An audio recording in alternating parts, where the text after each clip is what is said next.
I think in the case of Palestinians, we're under the weight of genocide. Listen, man, you kill 1/6 of my family. Because I heard a doctor tell me when I was out, I don't know what I'm gonna do. It's not. I cannot sit here and tell you I would have been wise in that moment. I would have been calculated or pragmatic. I don't know. I don't know that I would have been. But having said that, I just think the promise of America and what it tells people who come here about what the presidency is this kind of titular head of democracy for the free world. We have never really had the luxury of thinking about it that way. And I don't know that that's true of most groups in this country.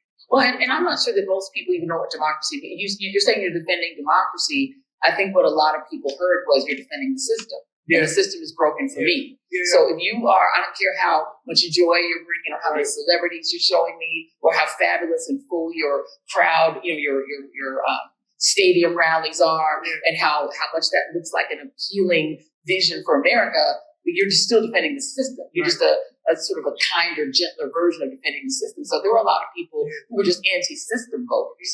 And I think that there's a sort of a tendency to think all those people are sworn defenders and lovers of Donald Trump. But a lot of them are literally just anti-system people. That's how you get somebody who can vote for AOC and Trump, or who voted for Obama twice and then Trump. They're just like, who's breaking this system for me? And to your point, Obama said something that you normally cannot say, that he was against a war. Because the two easiest things to pass in Congress are tax cuts and a war. Like, those are easy. Those always go through. And he said, yeah, no. And that's why he became president. So why is this guy forgot?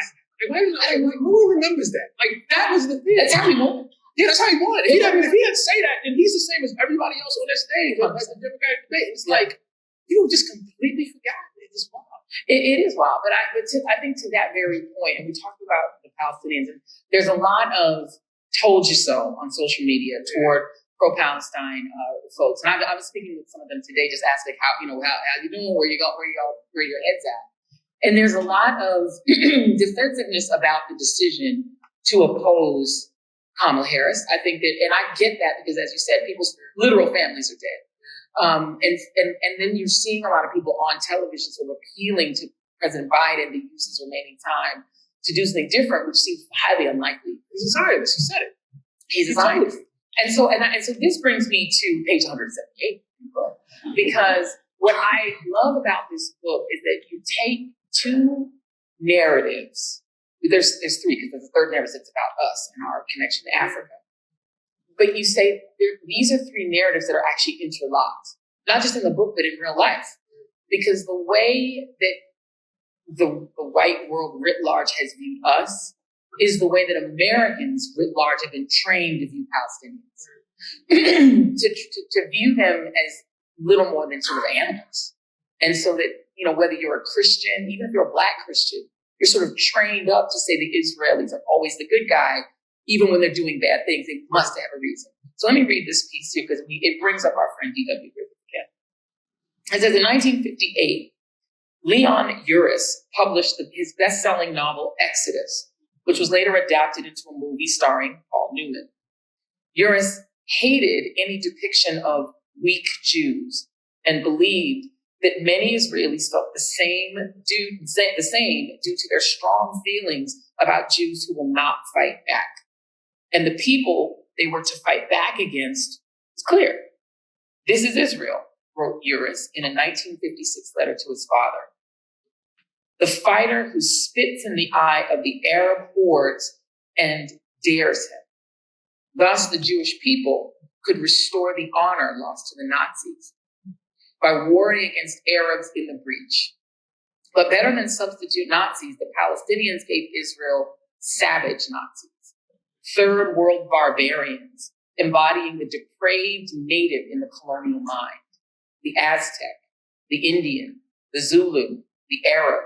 In Exodus, the image of marauding Arabs, cowardly and prone to rape, will be familiar to anyone who has seen the depiction of Black people in Griffith's Birth of a Nation. For just as the vulgar caricature of Black people served the cause of white redemption, so too did the Arabs in Exodus serve the cause of Zionism.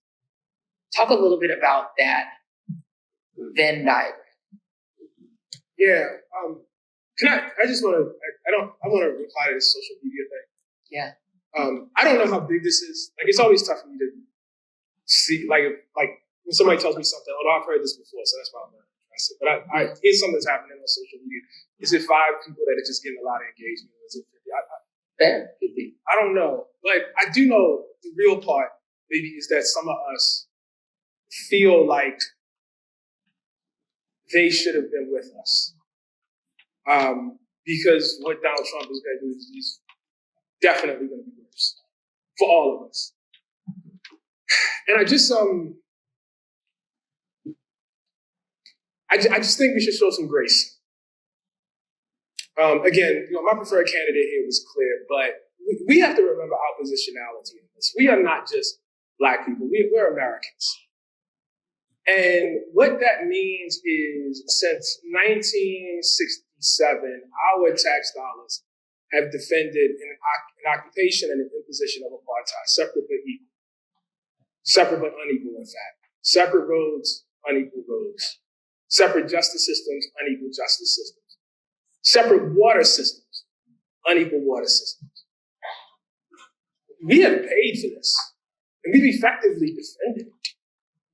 And so, like, when we ask people why they were not with us in this moment, putting the present genocide aside, I just think we should remember who we have been with and who we have not been with. And again, I don't want to say that in any sort of accusatory way. You know what I mean? We know what we know. We do what we do. I'm talking about grace. That's all I'm talking about. I'm not talking about, shame. I'm not talking about guilt. I'm just talking about grace, And I say this having, because of this tour, been around so many people that are hurting, and not in an abstract way. Hurting like my brother, hurting like my mother, hurting like I was in Riverside the other day, poet on the panel with me. Her mom is in Gaza City right now. Like, it's not abstract. Like, it's happening right now. And again, like, I think we have to separate what would have been a tactically correct political choice and the very real pain that people feel in their hearts, which I'm in sympathy with. And I think in terms of the book, part of this work is like to get us to not view people as human beings. Look, man, I'm old enough to remember 2020 or 2016 when Trump won the first time. And every major paper in this world had a reason to tell us why white folks, quote unquote working class white folks, supported this racist and this bigot and this sexist for reasons that were not racism, sexism, or bigotry. A lot of resources were expended. Economic anxiety. Against data, a lot of resources. Humanizing almost to the point of like infantilizing. And it's like, so I see all of this effort, expended. And then I watch these people being bombed, and it's like, excuse my language, fuck y'all. You know what I mean? Like, because look, I'm with humanizing you. I'm with that. I'm with that. That's my word is right. That's what we all try to do, right? But I'm with equal humanizing. All people get to, have their humanity too. And so it's like, to be white in this country, in the journalism, in the arts, in the literature, is to experience a kind of superhumanity. All of your feelings, all of your sensitivities, all of your predilections, all of them are, you get the benefit of complete sympathy. But to be anything else is to get complete skepticism. And obviously I feel that as a Black person. I first felt that as a Black person, but what eventually became clear as I was working on this book, and even before this book, was anytime you want to do something to somebody, this is what you do. You know what I mean? It's not just that you dehumanize them, you turn them into an animal. You turn them into a caricature. That movie you're talking about, that book, it was huge. It was gigantic. It was a huge movie. It was, effectively a birth of the nation, for Palestine. Yeah. And I think it was Ben Gurion, when this comes out, who was prime minister at the time, and one of the founding fathers of Israel. So you couldn't have a better commercial for Israel. You're right, you couldn't. If you want to take somebody's land and kick out 700,000 of them and, put them under military rule and erect a system that has two tiers of citizenship and different levels of rights and identifies, the best of the system for one group of people and the least of it for everybody else, get yourself a movie like that. Because it tells people who is human and who is not, who is worthy of inclusion within a society and who is not. So I think even though we've experienced that very directly, you know what I mean? There's a reason why, we sing a song, at the time, Burn Hollywood Burn. I think it's true across the board. I think arts are very often the tool of people who want to do things to other people.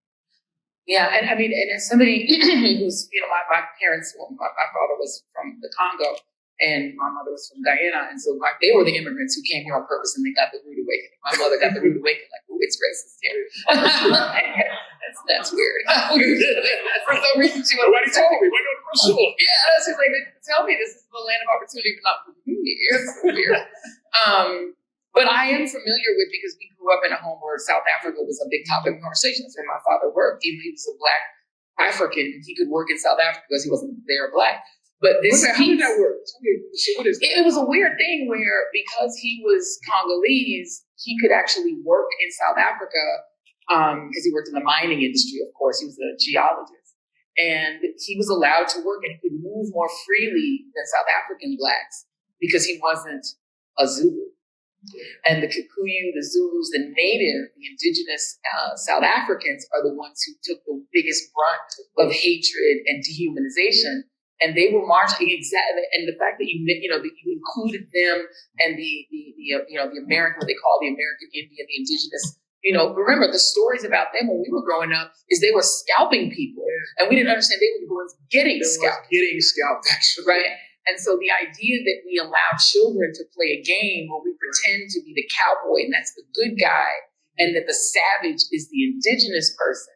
So it's like this is repeated throughout all of these societies. When you want to, as you say in this book repeatedly, you want to take people's land, you have to make them less than human. And this has been done in Africa. It's been done all through the Americas, and it's been done to the Palestinians. So as we now go into this moment where, whether it's real or amplified in my particular TikTok algorithm, there's a lot of angry Black creators who are saying that our solidarity with the Palestinian people is done. And that you never had solidarity to begin with. Talk about that. There was no solidarity. Yeah, there was no solidarity. I mean, that's really, like, I no disrespect, but I don't even know how to answer that. Yeah. You don't feel that there was, maybe I'm going by my own children, because I know that when Biden was the nominee, even in my own family, even with my kids, there was a real resistance to voting for him. And their issue was Palestine. And that you're seeing, especially young Blacks, the way when we were coming up, it was apartheid South Africa. Yeah. This has become a real cause célèbre, even for young Jewish kids, young Black kids. Yes. You have a lot of these college campuses where the people protesting are Jewish and Black, not all just Muslims and Arabs. Yes. So, so that energy existed up until November 5th. And on November 6th, at least the sort of overly online people were saying, we're done. Yeah, I question the integrity of your solidarity.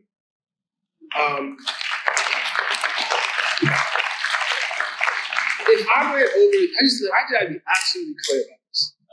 If I took the same trip I took last summer to Palestine for those 10 days, and I encountered, let's say, the worst anti-Black racism in the world among Palestinians, I would still say it's wrong. Apartheid is wrong. It's not wrong because me and you are friends. Right. It's not wrong because you got my back. Right. I oppose it. I oppose slavery. Like I oppose it. You know what I mean? I don't oppose it because. And listen, we have to think about how we felt about this, right? Because there was a certain kind of person, who obviously, very upset about October 7th. I get it. Who did not feel, that Black folks were giving the response that they wanted to see, given the fact that there have been so many, Jewish freedom fighters, who showed up during the Civil Rights Movement, who literally gave their bodies, during the Civil Rights Movement. But I suspect if I talk to those freedom fighters today, they would say, I did it because it was wrong. Right. I didn't do it on some, scratch my back, I'll scratch yours. I did it because it was wrong. Yeah. You see what I'm saying? Like, the solidarity has to be rooted in a deep moral principle. This is not a gang alliance, man. You know what I mean? This is about principle. And it's like, it is nothing. Nothing in the world these people could do to me. And I'm talking about the Palestinians that would make me say what I saw over there was correct. And that it is somehow it's sickening. It's like, what you are effectively saying is you have no problem with your tax dollars going to bomb hospitals and schools because they didn't vote with you? I don't take you serious. I'm sorry, I'm getting upset about it. But I don't take you seriously. Yeah. Like, I don't like, me and you need to not have a conversation. Because you were never part of this. Yeah. You like that is, as far as I'm concerned, that is addition by subtraction. These are not people you want with you. Because they are not principled. They don't have real principles. They're in it like to feel something or whatever. You know what I mean? But if you don't have a secure principle, that is, listen, and then I'm gonna stop. But it's like, my life begins with my parents trying to find their way out under Jim Crow. I am opposed to that system. That's it. That's it. And if I ever find myself in a situation where I am somehow saying I'm defending that system, or like I'm just gonna look the other way while bombs are dropped and kids are killed and what good am I? Why am I here? Like, I gotta face my son, man. I gotta face my wife. I gotta face my parents. Like, what are we doing here? So I just, it kind of enrages me because people like putting a camera in front of their face. Like, if they're gonna do it, they should say the truth. They should say, I no longer have a problem with my tax dollars going to support genocide. Say it. Say it. I'm for genocide. Say it. Say the truth. Say the truth, because that is what you're saying. And so I just feel like, people who, and I'm sorry for ranting about this, but I feel like people who claim to be part of a movement, who encounter something like this and decide they were never part of it. They were never there to begin with. So, good riddance.